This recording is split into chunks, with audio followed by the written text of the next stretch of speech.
अस्सलामुअलैकुम दोस्तों, आप कैटर ऑनलाइन पे आप सब दोस्तों को खुशामदीद। दोस्तों, आज का जो लेक्चर है ये स्पेशल लेक्चर है कॉस्ट अकाउंटिंग के बारे में। और मैंने कोशिश की है कि कॉस्ट अकाउंटिंग के तकरीबन सारे कॉन्सेप्ट, अगर सारे नहीं भी हैं तो बहुत सारे कॉन्सेप्ट मैं इस वीडियो में, इस लेक्चर में आप लोगों के लिए कवर कर दूँ। दोस्तों, अब अगर आप लोग अकाउंट्स ऑडिट और इस तरह के फाइनेंस ऑफिसर्स वगैरह की किसी भी टेस्ट की तैयारी करें जो कि कॉमर्स से रेलिवेंट है, दोस्तों अब इंशाल्लाह ताला आप लोग के लिए ये जो सीरीज़ मैं बना रहा हूँ, ठीक है, ये प्रिपरेशन की जो सीरीज़ बना रहा हूँ, पूरी एक प्ले लिस्ट है, इंशाल्लाह ताला आप लोगों के लिए बहुत फ़ायदेमंद होगी और आप लोग इससे बहुत फ़ायदा उठाएंगे। दोस्तों, अब शुरू करते हैं सबसे पहले कास्ट अकाउंटिंग के बारे में। क्या जी, basic objective of cost accounting is, अच्छा बेसिक ऑब्जेक्टिव कास्ट अकाउंटिंग का क्या होता है जी? कास्ट असर्टेनमेंट, यानी कि हमें कास्ट का पता चले कि हमारी जो एक चीज़ है वो बन कितनी की रही। जिस तरह हम लोग जो फाइनेंशियल अकाउंटिंग है उसके बारे में कहते हैं कि जो हमारा मेन ऑब्जेक्टिव होता है वो क्या होता है जी? हमारा मेन ऑब्जेक्टिव प्रॉफिट को आइडेंटिफाई करना है, ठीक है, ट्रू एंड फेयर व्यू में। इसी तरह कॉस्ट का जो ऑब्जेक्टिव होता है, जो बेसिक जो इसका पर्पस होता है वो क्या होता है? उसका ये होता है कि हम लोग सबसे पहले कॉस्ट को असरटेन कर सकें कि हमारे पास कॉस्ट अकाउंटिंग एक चीज़ की कॉस्ट आई कितनी है, ठीक है, उस पर लागत कितनी आई है। दूसरा हमारे पास कहते हैं direct cost incurred can be identified with, कहते हैं जी हम लोग डायरेक्ट कास्ट को किस तरह आइडेंटिफाई कर सकते हैं? याद रखें, दो तरह की कास्ट होती है कास्ट अकाउंटिंग में, एक डायरेक्ट होती है और एक इनडायरेक्ट होती है। तो डायरेक्ट की जो सबसे आइडेंटिफिकेशन होती है, जो मेन आइडेंटिफिकेशन होती है, वो major part of the product होता है। फर्ज करें ना, हम एक प्लास्टिक की चेयर है हमारे पास, तो उसका जो डायरेक्ट मटेरियल होगा वो क्या होगा? वो प्लास्टिक होगा जिससे वो चेयर बन रही है। जबकि इनडायरेक्ट मटेरियल या इनडायरेक्ट कास्ट हमारे पास कौन सी कास्ट होगी? वो कास्ट होगी हमारे पास जो कि डायरेक्टली जो है ना आइडेंटिफाइबल या एट्रीब्यूटेबल नहीं है। फर्ज कर जिस तरह उसमें ग्लू लगा है, एल्फी लगी है या छोटे बड़े कील लगे हैं, ठीक है, इन चीज़ों को हम लोग सेपरेटली आइडेंटिफाई नहीं कर सकते। बहुत मुश्किल होता है, ठीक है, बहुत रेयर होता है कि हम लोग आइडेंटिफाई कर सकें इस बात को कि जी एक चेयर में कितने कील लग गए या कितने रुपए के लग गए, ठीक है। इसी तरह तो क्या होता है जी, direct cost income can be identified with each unit of output, ठीक है। हम लोग कितनी भी सेल कर रहे हैं, कितनी भी चीज़ें हम लोग बना रहे हैं, हम लोग इजीली आइडेंटिफाई कर सकते हैं कि इसमें से डायरेक्ट कितना है और इनडायरेक्ट कितना है। थर्ड है हमारे पास, कहते हैं जी overhead cost is the total of, तो ओवरहेड कास्ट हमारे पास क्या होता है जी? ये तमाम इनडायरेक्ट कास्ट का जो सम होता है वो टोटल ओवरहेड कॉस्ट, जिसे हम लोग बाजू का फैक्ट्री ओवरहेड भी कहते हैं। फोर है हमारे पास, कहते हैं जी cost that changes in response to alternative course of action are called, कहते हैं जी उस कास्ट को हम क्या कहते हैं? उस कास्ट को हम लोग डिफरेंशियल कास्ट कहते हैं। डिफरेंशियल कास्ट से मुराद क्या है? कि जो डिफरेंट टाइम स्पेन में डिफरेंट है हमारे पास, ठीक है, उसको डिफरेंशियल कास्ट कहा जाता है। अच्छा, फिफ्थ हम कहते हैं total cost incurred in the operation of a business undertaking other than the cost of manufacturing and production is known as, उसको कमर्शियल कास्ट कहा जाता है। जैसे हम लोग एडमिन कास्ट, जो ऑपरेशनल कास्ट होती है उसको कमर्शियल कास्ट भी कहा जाता है, ठीक है। ये other than of manufacturing of a product होती है। अच्छा, सिक्स हमारे पास कहते हैं जी टोटल यूनिट कास्ट इज, हमारे पास टोटल यूनिट कास्ट क्या होती है? ठीक है, ये इररिलेवेंट इन मार्जिनल एनालिसिस होती है, ठीक है, ये हमारे पास टोटल पर यूनिट कास्ट होती है। आप लोग इसको बहुत अच्छी तरीके से समझ भी गए होंगे अगर आप लोगों ने कास्ट अकाउंटिंग बहुत बेसिक लेवल की भी पढ़ी है, सिर्फ बीकॉम की या बीबीए में थोड़ी सी टच की है तो आप लोगों को अंदाजा हो चुका होगा। अच्छा, सेवन हमारे पास कहती है the cost of obsolete inventory acquired several years ago to be considered in keep versus disposal decision is an example of, कहते हैं जी हम लोग उसको क्या कहते हैं? एक चीज़ जो आप लोगों ने पहले खरीद ली है, अब आप लोग इस डिसीजन मेकिंग कर रहे हैं कि जी उसको हम लोग रखें या उसको डिस्पोज ऑफ कर लें। डिस्पोज ऑफ का मतलब क्या है? कि उसको हम लोग सेल आउट कर लें, तो उसको क्या कहा जाता है जी? संक कास्ट कहा जाता है। संक कास्ट, संक आपको पता है ना इंग्लिश में किसको कहते हैं? ठीक है, संक जो डूब जाती है, ठीक है, जो हमारे पास एक चीज़ होती है बेजान हो जाती है, ठीक है, जब वो डूब रही होती है समंदर में या पानी वगैरह में, उसको संक कहा जाता है। तो ये जो हमारे पास कास्ट होती है, ऐसी कास्ट जो हम लोग पहले इनकर्ड कर चुके होते हैं, अब हम उस चीज़ को या उस जगह को हम लोग यूटिलाइज करना चाहते हैं, लेकिन वो जो कास्ट हम लोग पहले इनकर्ड कर चुके होते हैं वो संक कास्ट हो चुकी है क्योंकि वो इररिलेवेंट हो चुकी होती हैं। अच्छा, कहते हैं जी the minimum stock level and the average stock level of raw material are 1000 and 9000 units respectively, find out its reorder quantity, हम लोगों ने रीऑर्डर क्वांटिटी फाइंड करनी है। ये हमारे पास डिफरेंट स्टॉक लेवल्स होते हैं। ये मैंने ना आप लोगों के लिए एक पिक्चर बनाई है, आप लोग ना उसको ज़रा देखें, ठीक है। मैं थोड़ा सा ना इसको जूम भी कर लूँ ताकि आप लोग ना उसको इजीली समझ सकें। अच्छा, हमारे पास इन्वेंट्री लेवल्स ना चार तरह के इन्वेंट्री लेवल्स होते हैं। एक होता है मिनिमम, मैक्सिमम, एवरेज और डेंजर लेवल। मिनिमम लेवल का हमारे पास फॉर्मूला क्या होता है जी? कहते हैं जी order point minus average consumption during lead time, और जो मैक्सिमम होता है उसका order point minus minimum consumption plus EOQ. EOQ से तो आप लोग वाकिफ होंगे ना, इकोनॉमिक ऑर्डर क्वांटिटी को कहा जाता है। ये ऐसी क्वांटिटी होती है, ऐसी पोजीशन होती है जहाँ पे हमारे पास ऑर्डरिंग कास्ट और कैरिंग कास्ट, ये दोनों हमारे पास इक्वल होती हैं, ठीक है। और एवरेज स्टॉक लेवल का फार्मूला क्या होता है जी, कहता है जी maximum consumption during lead time days. Lead time का आप लोगों को पता होगा ना, लीड टाइम क्या होता है। लीड टाइम वो टाइम होता है जब हम लोग एक चीज़ को परचेज करते हैं और उस परचेज करने से लेकर हमारे फैक्ट्री गोदाम तक जो पहुंचने तक का जो टाइम होता है उसको लीड टाइम डेज कहा जाता है, ठीक है। अच्छा, डेंजर लेवल का फार्मूला क्या होता है जी, average consumption multiply by number of dead time days to get emergency supplies, ठीक है। ये जब हमें बहुत इमरजेंसी में एक चीज़ जो है ना चाहिए होती है, ये वो हमारे पास लेवल होता है। अच्छा, इस क्वेश्चन में उसने बताया था, कहता है जी हमारे पास जो मिनिमम लेवल है वो कहता है जी हमारे पास 1000 है, और जबकि जो एवरेज कंजम्पशन है हमारे पास वो हमारे पास सॉरी जो मिनिमम लेवल 1000 है और एवरेज कंजम्पशन 9000 है। तो हम लोगों ने पहला फार्मूला इसमें यूज़ किया है, ठीक है। एवरेज कंजम्पशन वहाँ पे माइनस हो रहा था 9000, तो दूसरी तरफ आ गया हमारे पास प्लस हो गया, तो ऑर्डर पॉइंट आ गया हमारे पास, ऑर्डर पॉइंट हमारे पास टोटल 10,000 आ गया, ठीक है। ये हमारे पास क्वेश्चन था, आप लोगों ने सॉल्व भी इसी बहाने आप लोगों ने इन्वेंट्री लेवल्स के फॉर्मूले भी अपने पास नोट कर लिए होंगे। अच्छा, 9 हमारे पास कहते हैं which of the following is not a relevant cost. याद रखें, रेलिवेंट कास्ट में सिर्फ वो कास्ट शामिल होती हैं जो कि डिसीजन मेकिंग्स को इफेक्ट करती हैं। अब अभी आप लोगों को मैंने बताया संग कास्ट हमारे डिसीजन को इफेक्ट करती नहीं, क्योंकि ये तो वो कास्ट है जो पहले इनकर्ड हो चुकी होती हैं, लिहाजा ये रेलिवेंट कास्ट हमारे पास नहीं होती। इसके अलावा रिप्लेसमेंट कास्ट, जो मार्जिनल कास्ट, स्टैंडर्ड कास्ट, ये सारी हमारे पास रेलिवेंट कास्ट होती हैं। अच्छा, 10 है हमारे पास, कहते हैं which of the following is an accounting record. Accounting record हमारे पास कौन सा होता है, बिल ऑफ मटेरियल नहीं जी, बिन कार्ड नहीं जी, स्टोर लेजर हमारे पास मटेरियल रिकॉर्ड, जिसको हम लोग प्रॉपर फाइलिंग करते हैं। 11 है हमारे पास, the fixed variable cost classification has a special significance in preparation of. हम लोग कहाँ पे यूज़ करते हैं फिक्स्ड वेरिएबल कास्ट को, याद रखें फ्लेक्सिबल बजटिंग में। अगर आप लोगों ने फैक्ट्री ओवरहेड का चैप्टर कहीं पे भी किसी भी बुक में आप लोगों ने किसी भी लेवल पे आप लोगों ने पढ़ा होगा, तो आप लोग को अंदाज़ा होगा कि बजटिंग करते वक्त हम लोग फिक्स्ड वेरिएबल कास्ट को हम लोग बहुत ज़्यादा और तरीके से क्लासीफाई करते हैं। क्यों क्लासीफाई करते हैं, क्योंकि फिक्स तो हमारे पास फिक्स होता है। अब वेरिएबल कास्ट हमारे पास अपनी जो पोजीशन होती है वो चेंज कर, अगर फ़र्ज़ करें अगर 4000 यूनिट्स हम लोग बना रहे हैं तो वेरिएबल कास्ट हमारे पास कुछ और होगा। अगर हम लोग उसी जो प्रोडक्ट है उसी को मेंटेन करें लेकिन 6000 यूनिट प्रोड्यूस करें तो हमारे पास वेरिएबल कास्ट डिफरेंट होगा, लेकिन फिक्स्ड कास्ट हमारे पास सेम होगा। तो याद रखें, फ्लेक्सिबल बजटिंग बनाते हुए हम लोग इस चीज़ को अंडरगो करते हैं, कंसिडर करते हैं।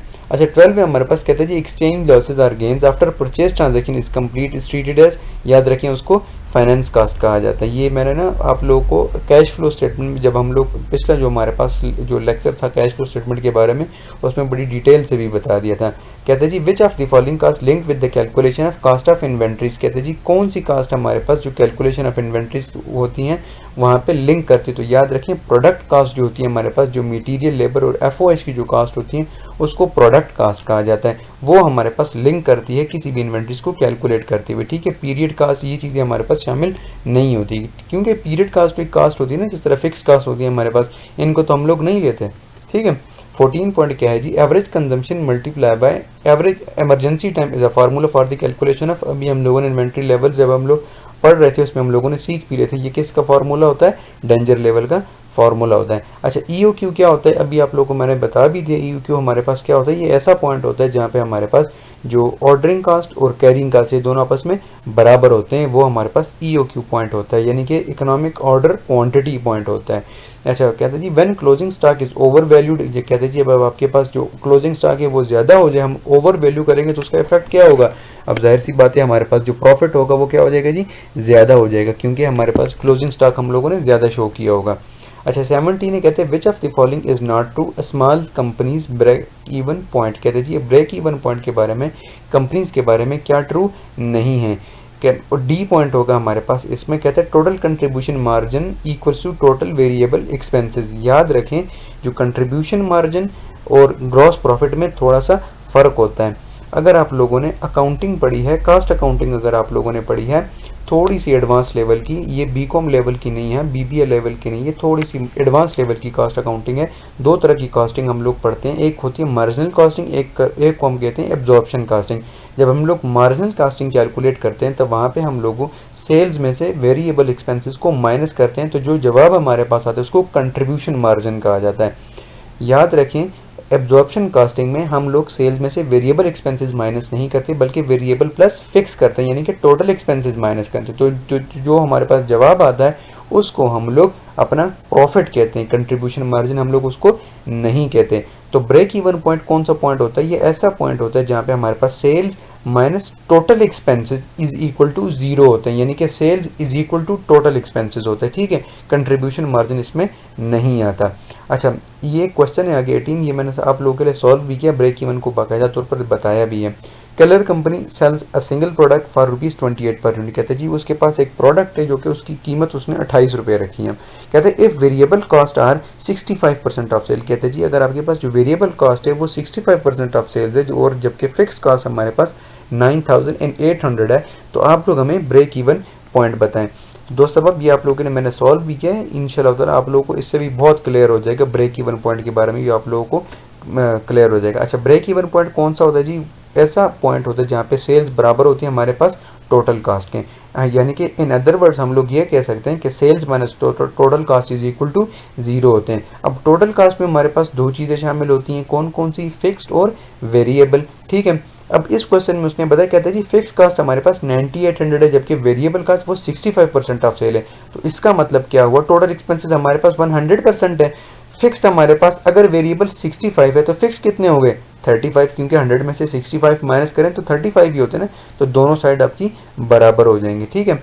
अब कहता है जी हमारे पास फिक्स कास्ट 9800 है, जबकि फिक्स कास्ट की रेशो क्या है, यानी कि परसेंटेज क्या है, वो 35 है, यानी कि 0.35। जब आप 9800 पे 0.35 डिवाइड करेंगे तो हमारे पास टोटल एक्सपेंसेस आ जाएंगे, और वो कितने होंगे? यानी कि क्रॉस अप हो जाएंगे 28,000। अब 28,000 पे आप 28 डिवाइड करें, क्योंकि पर यूनिट कास्ट हमारे पास 28 होती है, तो हमारे पास टोटल ब्रेक इवन पॉइंट्स के जो सेल्स होते हैं वो 1000 यूनिट्स हमारे पास आ जाएंगे, ठीक है।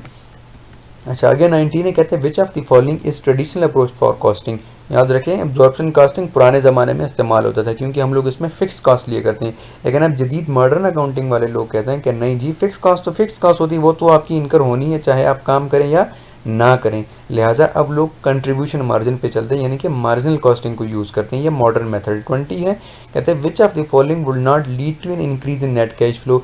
अब नेट कैश फ्लो किस चीज़ जो है ना, नेट कैश फ्लो को हमारे क्या चीज़ है जो उसको हेजिटेट करेगी, रिस्ट्रिक्ट करेगी, इंक्रीज नहीं करेगी?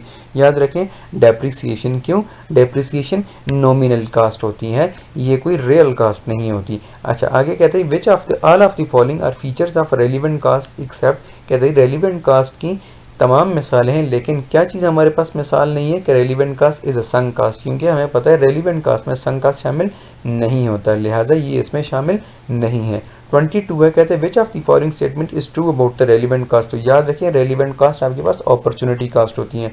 अपॉर्चुनिटी कास्ट कौन सी कास्ट होती है? ये ऐसी कास्ट होती है जब आप एक अपॉर्चुनिटी को फॉरगो कर रहे होते हैं दूसरी अपॉर्चुनिटी को लेते हुए, लेकिन आप उस पहली वाली अपॉर्चुनिटी जिसको आप लोग फॉरगो कर रहे हैं उसकी कास्ट को आप लोगों ने पहले वाली जो दूसरी वाली अपॉर्चुनिटी आप अवेल करें उसमें शामिल करेंगे, ठीक है। ये रेलिवेंट कास्ट होती है हमारे पास, ये अपॉर्चुनिटी कास्ट। अच्छा, 23 क्या है जी? कहते हैं decision making all cast already incurred in past should always be. याद रखें, जो कास्ट आप पहले ही इनकर्ड कर चुके हैं अब उसको इग्नोर करना है, this is not a relevant cost, ये इररेलिवेंट कास्ट हो जाती है, ये संक कास्ट हो जाती है। 24 क्या है जी?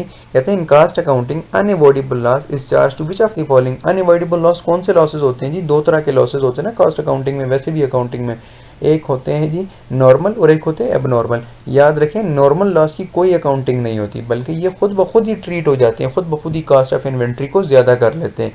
इसका मतलब क्या है? तो हमारे पास पर यूनिट कास्ट ऑटोमेटिकली ज़्यादा हो जाती है। तो ये जो अनअवॉइडेबल लॉसेज होते हैं ये ऑटोमेटिकली एफओएच को चार्ज हो जाते हैं, हमारे प्रॉफिट को कम करते हैं, जबकि इन्वेंट्री की कास्ट को ज़्यादा कर लेते हैं, ठीक है। यानी कि अल्टीमेटली हमारा प्रॉफिट क्या हो जाता है जी? कम हो जाता है इस नॉर्मल लॉस की, जो ऑटोमेटिकली होता है, ठीक है, जबकि एबनॉर्मल लॉस को हम लोग प्रॉपरली रिकॉर्ड करते हैं। अच्छा, 25 कहते हैं what will be the impact of normal loss on the overall per unit cost. तो याद रखें, अभी आप लोगों को मैंने बताया पर यूनिट कास्ट आपकी ज़्यादा हो जाएगी, ठीक है। अच्छा, 26 से कहते हैं which of the given units can never become part of the first department of cost of production report, CPR जिसको हम लोग कहते हैं। बीकॉम के लेवल के जो बच्चे होते हैं, ये जिन लोगों ने BBA किया होगा आप लोगों को बड़ी अच्छी तरीके से पता होगा, ठीक है, कि CPR क्या होते हैं? कास्ट ऑफ प्रोडक्शन रिपोर्ट होती है। याद रखें, कास्ट ऑफ प्रोडक्शन रिपोर्ट में 2-3 तरह के डिपार्टमेंट्स हम लोग बनाते हैं। पहला जो डिपार्टमेंट होता है वहाँ पे यूनिट स्टार्टेड इन प्रोसेस होते हैं, जबकि सेकंड डिपार्टमेंट में हम लोग unit receive from previous department होता है, ठीक है। तो हमारे पास इसका B पार्ट आएगा। 27 है जी imputed cost is a notional cost, ये तो आप लोगों को पता होगा, बड़ी बेसिक सी चीज़ है। 28 क्या है जी? कहते हैं प्रोसेस कास्टिंग। प्रोसेस कास्टिंग कौन सी कास्टिंग होती थी?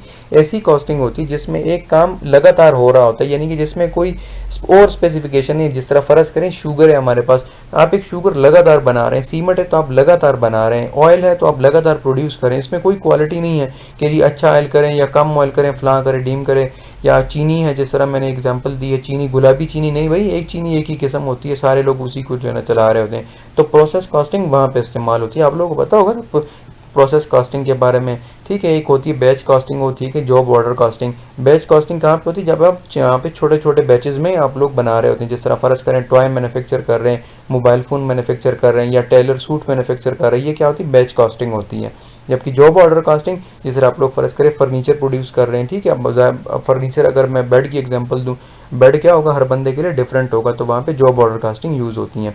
अच्छा, ये तो हम आगे चले गए, बहरहाल अच्छा होगा जो है ना, साथ साथ में आ रहे हैं आप लोगों के भी जो है ना, रिवीजन भी हो जाएगी।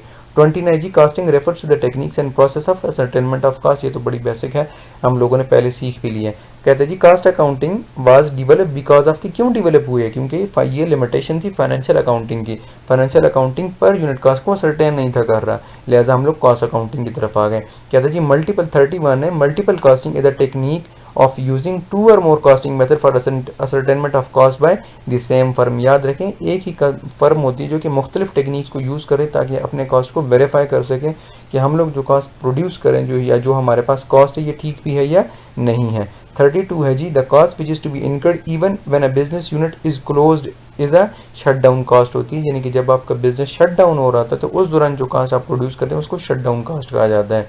33 जी कहते हैं example of variable cost is, variable cost की एग्जांपल क्या है जी, डायरेक्ट मटेरियल कॉस्ट, ठीक है। यानी कि जो आपके पास डायरेक्ट मटेरियल, जाहिर सी बात है जब आप ज़्यादा यूनिट प्रोड्यूस करेंगे तो ज़्यादा मटेरियल इस्तेमाल होगा, कम करेंगे तो कम होगा, ठीक है। बाकी जो प्रॉपर्टी टैक्स वगैरह ये कोई नहीं है, प्रॉपर्टी टैक्स आपको इतना ही पे करना पड़ेगा जितना आपका होगा, प्रॉपर्टी जितनी होगी। अच्छा, toy manufacturing industry should use, अभी आप लोगों को बताया बैच कॉस्टिंग इस्तेमाल करेंगे। अच्छा, 35 है job costing use in the, कहाँ पे इस्तेमाल होता है जी, प्रिंटिंग वर्क में। जाहिर सी बात है ना, हर बंदे की स्पेसिफिकेशन होती है कि यार मुझे ऐसा बना कर दो, ऐसा बना कर दो, वो जॉब पे जो है ना ऑर्डर पे काम करते हैं। 36 है जी, कहता है documents which provide for the detail cost centre and cost unit is, cost sheet होती है जो सारी इंडस्ट्रीज बनाती हैं। अगर आपका प्रैक्टिकल एक्सपीरियंस है किसी फैक्ट्री का तो आप लोगों को बड़े अच्छे तरीके से पता होगा, या अगर आप लोगों ने जॉब ऑर्डर कास्टिंग बड़ी डिटेल में पढ़ी होगी तो वहाँ पे हम लोग एक शीट बनाया करते हैं, उसको क्या कहा जाता है जी, जॉब कॉस्ट शीट कहा जाता है। तो उस जॉब कॉस्ट शीट में हम लोग सारी चीज़ें लिखते हैं कि जी कस्टमर का नाम क्या है, आपको ऑर्डर कब मिला, ऑर्डर कंप्लीट कब हुआ, कितना मटेरियल लगा, कितना लेबर, कितना एफओएच, आपको प्रॉफिट कितना बचा, सारी चीज़ें हम लोग कर रहे होते हैं, ठीक है। तो दोस्तों अब ये थी हमारे पास कॉस्ट अकाउंटिंग की। मैंने काफ़ी कोशिश की कि मैं तेज़ तेज़ पढ़ाऊँ ताकि आप लोग अच्छे तरीके से समझ जाएं, आपको एक ही लेक्चर में काफ़ी सारा मवाद मिल जाए, आपको इधर उधर ना जाना पड़े, ठीक है, एक पॉइंट पे आप लोगों को सारी चीज़ें। तो दोस्तों अब इस चक्कर में ना वीडियो भी हमारी ज़्यादा लंबी हो जाती हैं। तो उम्मीद है बहरहाल आप लोगों को फ़ायदा तो हुआ होगा इंशाल्लाह ताला। अगर आप लोग वीडियो पूरी देख रहे हैं तो ज़रूर कमेंट करें और बताएं कि जी आपको कैसा लग रहा है। दोस्तों अब दुआओं में याद रखें, अच्छा लगा तो ज़रूर सब्सक्राइब करें। अल्लाह हाफिज़।